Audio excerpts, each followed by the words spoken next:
When you picture World War II, you might imagine massive tank battles, dogfights in the sky, or waves of soldiers charging across a field. But there was another kind of warfare, a quieter, more personal, and arguably more terrifying kind. This was the world of the sniper, a lone hunter who could turn any part of the battlefield into a death trap.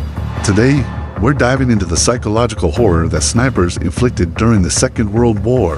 Imagine being a young soldier, thousands of miles from home, huddled in a muddy trench. The air is filled with the distant rumble of artillery, but right now, it's eerily quiet, too quiet. You know he's out there, somewhere, a ghost with a rifle, watching, waiting for one tiny mistake, a head raised to high, a careless moment lighting a cigarette, a brief silhouette against the skyline. That's all it would take. This wasn't just about the fear of dying, it was about the fear of the unknown. The enemy wasn't a visible force you could fight back against directly. He was an invisible threat that preyed on your mind. This constant, gnawing tension was a weapon in itself. It was psychological warfare at its most brutal. Soldiers would be pinned down for hours, sometimes days, unable to move, eat, or even relieve themselves. Every rustle of leaves, every shadow, could be the harbinger of a single, precise shot. Morale would plummet. Units became paralyzed. Their operational effectiveness crippled not by a barrage of fire, but by one well-placed marksman. This fear had a name, sniperphobia. It was a recognized condition, a specific kind of combat stress that could break even the most hardened veterans. Let's talk about the Eastern Front, a theater where sniping was elevated to a brutal art form. The vast, open steppes and the rubble-choked streets of cities like Stalingrad were perfect hunting grounds. Soviet snipers, including many women like the legendary Lyudmila Pavlichenko, became heroes of the state.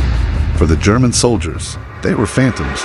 A German officer's diary entry captured the feeling perfectly. The sniper is a scourge. We are always being watched. We cannot feel safe anywhere. Think about that. Nowhere is safe. Not in your foxhole. Not while fetching water. Not even during a moment of rest. The front line was everywhere the sniper's scope could reach. The sniper's impact went beyond just the physical casualties.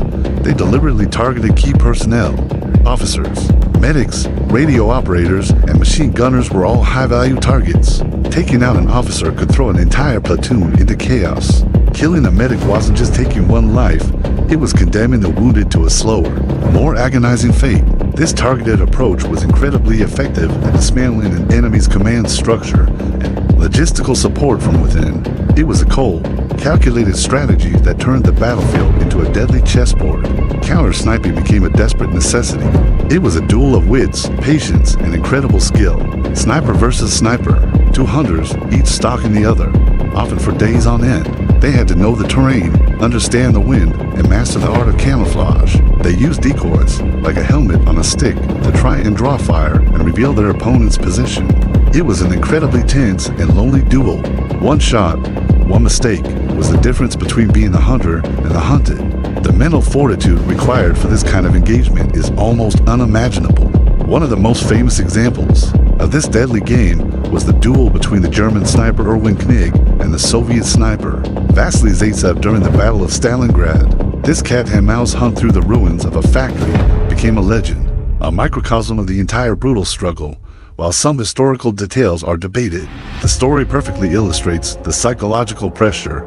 Two masters of their craft, locked in a battle where the first to lose focus would lose their life. Zaitsev eventually won, but the story highlights the personal, intimate nature of this kind of combat. It wasn't an anonymous war. You were hunting a specific person, and they were hunting you.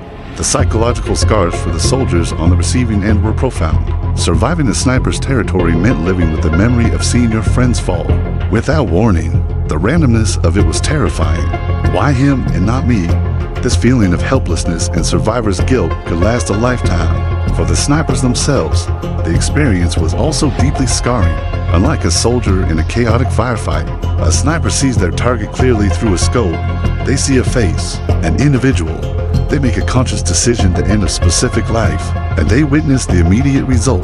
This personal connection to the act of killing took a heavy psychological toll, leading to high rates of combat stress and PTSD among these elite soldiers. This brings us to a crucial point. While we often glorify the skill and precision of snipers in movies and games, the reality was a grim, terrifying business. They weren't action heroes. They were instruments of fear. Their primary role wasn't just to rack up a kill count, but to demoralize and paralyze the enemy, to make every soldier feel vulnerable, exposed, and hunted. The silence between the shots was often more terrifying than the sound of the shot itself. It was in that silence that the mind would run wild, creating phantoms in every shadow. The legacy of the World War II sniper is a complex one. They were highly effective soldiers who undoubtedly changed the course of many small-scale engagements and even larger battles. Their skills were undeniable, but their true weapon was fear. They proved that a single soldier, with the right training, equipment, and mindset, could hold an entire army at bay, not just with bullets, but with the sheer terror of their unseen presence. It's a stark reminder that the wounds of war are not always visible. The deepest scars are often the ones left on the mind. Thanks so much for watching. The psychological aspect of warfare is a fascinating and sobering topic.